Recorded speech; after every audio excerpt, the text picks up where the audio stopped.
Hello everyone, welcome back to my YouTube channel. അപ്പോൾ നമ്മളെ ഫസ്റ്റത്തെ ക്ലാസ് ആണ് ഇന്ന്. അപ്പോൾ ഇന്ന് നമ്മൾ ബേസിക് ആയിട്ട് കുറച്ച് കാര്യങ്ങളാണ് പഠിക്കാൻ വിചാരിക്കുന്നത്. അപ്പോൾ നമുക്ക് ഇന്നൊരു ബേസിക് ആയിട്ടുള്ള ഒരു 2-3 എലമെൻറ്റ്സ് പഠിക്കാം. അപ്പോൾ നമുക്ക് ഫസ്റ്റ് തന്നെ ലൈൻസ് എങ്ങനെ വരയ്ക്കാമെന്ന് പഠിക്കാം. പല ആളുകളും ലൈൻസ് എങ്ങനെ വരയ്ക്കാമെന്ന് വെച്ച് കഴിഞ്ഞാൽ നമ്മൾ സ്കിന്നിനോട് ചേർത്ത് ഇങ്ങനെ കോണ് ചേർത്ത് വരയ്ക്കും. അങ്ങനെ വരച്ചു കഴിഞ്ഞാൽ ലൈൻസിനൊരു ക്ലാരിറ്റി ഉണ്ടാവില്ല. അതൊരു തെറ്റായ മെത്തേഡാണ്. അപ്പോൾ നമ്മൾ എങ്ങനെയാണ് കറക്റ്റായിട്ട് ലൈൻസ് വരയ്ക്കുന്നത് വെച്ചാൽ നമ്മളൊരു സ്ഥലത്ത് കോണ് കുത്തിയിട്ട് കുറച്ച് പൊക്കിയിട്ട് വലിച്ചു കൊണ്ടുപോയിട്ട് നമുക്ക് എവിടെയാണോ സ്റ്റോപ്പ് ചെയ്യേണ്ടത് അവിടെ കുത്തി കൊടുക്കുക. അപ്പോൾ ഇത് ഫസ്റ്റ് ടൈം ചെയ്യുമ്പോഴൊന്നും റെഡി ആവില്ല, പക്ഷേ നമ്മൾ 2-3 പ്രാവശ്യം പ്രാക്ടീസ് ചെയ്ത് കഴിഞ്ഞാൽ നമുക്ക് സിമ്പിളായിട്ട് ചെയ്യാൻ പറ്റും. ഈ ലൈന് കറക്റ്റ് ആവുന്നില്ലെങ്കിൽ ചെയ്യേണ്ട ഒരു ഇതാണ്, നമ്മൾ തുടങ്ങുന്നതിൻ്റെ അവസാനിക്കുന്ന ഭാഗത്ത് ഒരു ഡോട്ട് ഇട്ട് കൊടുക്കുക, എന്നിട്ട് ആ 2 ഡോട്ടും ഫില്ല് ചെയ്ത് കൊടുക്കുക. അങ്ങനെ ചെയ്ത് പ്രാക്ടീസ് ചെയ്യാം. അപ്പോൾ അത്യാവശ്യം നല്ല രീതിയിൽ റെഡി ആവും. പിന്നെയുള്ള പ്രശ്നം എന്താണെന്ന് വെച്ച് കഴിഞ്ഞാൽ ഈ ലൈൻസ് ഇടുന്ന സമയത്ത് വിട്ടുപോകുന്നു, ഡ്രോപ്പായി പോകുന്നു.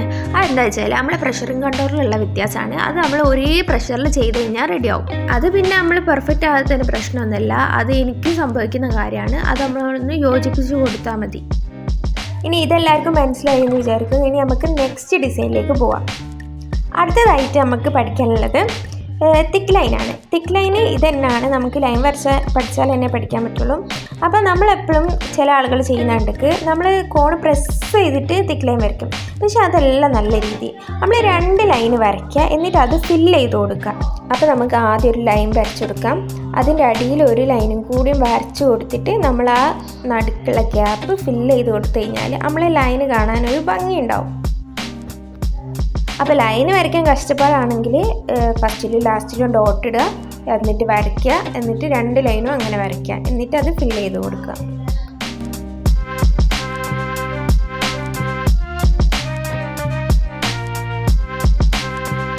അപ്പോൾ നിങ്ങൾക്ക് മനസ്സിലായിട്ടുണ്ട് വിചാരിക്കുന്നു. അപ്പോൾ ഇനി നമുക്ക് അടുത്ത ഡിസൈനിൽ പോവാം. ഈ ഡിസൈന് പറഞ്ഞാൽ നമ്മൾ ഏത് ഡിസൈൻ എടുത്ത് നോക്കിയാലും അതിൽ ഈ ഒരു ഡിസൈൻ ഉണ്ടാവും. ഇതിൻ്റെ പേരാണ് ഹാംസ്.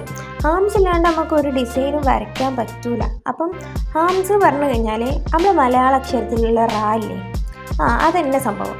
അത് നമ്മളിങ്ങനെ ചെറുതാക്കി വരയ്ക്കാം. അത് പല രീതിയിലുണ്ട്. നമുക്ക് ഉരുട്ടി വരയ്ക്കാം, നീട്ടി വരയ്ക്കാം, അതേപോലെ കുഞ്ഞാക്കി വരയ്ക്കാം, എങ്ങനെ വേണമെങ്കിലും വരയ്ക്കാം. എങ്ങനെയാണെന്ന് പറഞ്ഞു കഴിഞ്ഞാൽ നമ്മൾ നേരത്തെ പഠിച്ച പോലെ ലൈൻ വരയ്ക്കുക, എന്നിട്ട് ചെറുതായി അടുപ്പിച്ച് നമ്മൾ ഇന്നായൊക്കെ എഴുതലും മലയാള അക്ഷരത്തിലുള്ള അതെന്നെ ഇങ്ങനെ നിർത്താണ്ട് എഴുതി കൊടുക്കാം. പിന്നെ ചെറുതാക്കി കഴിഞ്ഞാൽ അതിനൊരു ഭംഗിയാണ്, വലുതാക്കി കഴിഞ്ഞ് കഴിഞ്ഞാൽ അതിനൊരു ഭംഗിയാണ്. പിന്നെ നമ്മൾ ഉരുട്ടിതാക്കുന്നില്ലേ, അതിന് നമ്മൾ വേറൊരു പേര് പറയും. അത് നമുക്ക് അടുത്ത ക്ലാസ്സിൽ പഠിക്കാം. അപ്പോൾ ഇനി നിങ്ങൾക്ക് ഹാംസ് കറക്റ്റ് ആവുന്നില്ലെങ്കിൽ ചെയ്യേണ്ട ഒരു ഐഡിയ ആണ്, നമ്മൾ ആദ്യം ഒരു ലൈൻ വരയ്ക്കുക, എന്നിട്ട് ഒരു ചെറുതായിട്ട് നമ്മൾ മേലെ ഒരു ബോർഡർ പോലെ കൊടുക്കുക. എന്നിട്ട് അതിനടുപ്പിച്ച് നമ്മൾ ഇത് വരയ്ക്കുകയാണെങ്കിൽ നമുക്ക് ബിഗിനേഴ്സിന് വേണ്ടിയിട്ടുള്ള ഒരു ടിപ്പാണ്. അപ്പോൾ നമ്മൾ ഇങ്ങനെ ചെയ്ത് പഠിക്കുക. പിന്നെ അത് ചെയ്യേണ്ട ആവശ്യമില്ല, ഓട്ടോമാറ്റിക്കലി അങ്ങ് വന്നോളും. ഹാംസ് ഒക്കെ എന്ന് പറഞ്ഞു കഴിഞ്ഞാൽ നമ്മളൊരു പ്രാക്ടീസ് വരാണ്ട് അത് വന്നു കഴിഞ്ഞാൽ പിന്നെ നമുക്ക് ഓട്ടോമാറ്റിക്കലി വന്നോളും. അപ്പോൾ എനിക്ക് നിങ്ങളോട് പറയാനുള്ളത്, നിങ്ങൾ നല്ല രീതിയിൽ പ്രാക്ടീസ് ചെയ്യുക. അപ്പോൾ എല്ലാവർക്കും ഹെന്നിടാൻ പഠിക്കാൻ പറ്റും. ഞാനൊന്നും ജെൻജംപ്ലേ ഹെന്നിടാൻ പഠിച്ചതോ എൻ്റെ കഴിവ് ഹെന്നിടാനൊന്നും മൈലാഞ്ചി ഇടാനൊന്നും വലിയ കഴിവൊന്നുമല്ല. നമ്മൾ പ്രാക്ടീസ് ചെയ്ത് കഴിഞ്ഞാൽ നമുക്ക് നല്ല രീതിയിൽ ഇടാൻ പറ്റും. അങ്ങനെ ഞാൻ പ്രാക്ടീസ് ചെയ്താണ് ഇവിടം വരെ എത്തിയത്. ഇപ്പോഴും ഞാൻ പെർഫെക്റ്റ് ഒന്നല്ല, ഞാനും ഓരോരോ കാര്യങ്ങൾ പഠിച്ചുകൊണ്ടിരിക്കുകയാണ്. നിങ്ങൾക്ക് പിന്നെ ഏതെങ്കിലും പ്രത്യേക ഡിസൈൻസ് ഒക്കെ വേണമെങ്കിൽ നിങ്ങൾ ഇൻസ്റ്റഗ്രാമിൽ എനിക്ക് ഫോട്ടോ അയച്ചു തന്നാൽ മതി, അത് ഞാൻ ചെയ്യുന്നതായിരിക്കും. അപ്പോൾ ഈ ക്ലാസ്സിൻ്റെ അഭിപ്രായം നിങ്ങൾ കമൻറ്റിൽ പറയാൻ മറക്കരുത്. അപ്പോൾ ഓക്കെ, ബൈ.